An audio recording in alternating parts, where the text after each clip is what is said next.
Bulgara na nga daw ang relasyon ni Sian Lim at Iris Lee. Madami nga ang nalulungkot para kay Kim Chu, dahil sa di umano'y tinutukoy nga ni Sian Lim sa recent interview niya, na hindi siya ang nag-initiate ng breakup nila.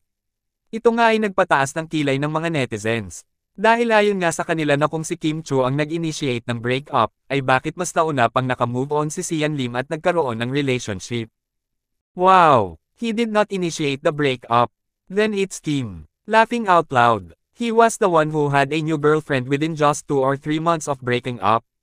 At makikita nga daw natin na Bulgara na talaga ang relasyon nila. Makikita nga ang mga kumakalat na photos ni Sian Lim at Iris Lee na tila masaya na sa bawat isa.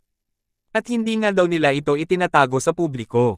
Halata nga daw na proud si Iris Lee sa kanilang relasyon dahil sa mga in-upload nitong pictures na kung saan kasama nito si Sian Lim. Nananatiling ang tahimik si Kim Chu ukol sa revelasyon ng kanyang ex-boyfriend. At dito nga tumaas ang paghanga ng kanyang mga fans at supporters, lalo na nga ng mga solid Kim Pao fans. At ayon nga sa kanila, na alam naman natin na nandyan si Paolo Avellino para kay Kim Chu. At naniniwala sila na hindi man isinasa publiko ng Kim Pao ang kanilang relasyon sa ngayon, ay balang araw nga daw, ay aaminin din nila ito sa tamang panahon. Basta ang importante nga daw, ay handang mag-antay at sumuporta ang mga solid Kim Pao fans sa oras na ready na sina Kim Chu at Paolo Avellino. At di umano'y hindi nila hahayaan ang mga bumabatikos sa Kim Pao. Kayo, anong masasabi nyo tungkol dito? Just comment down below.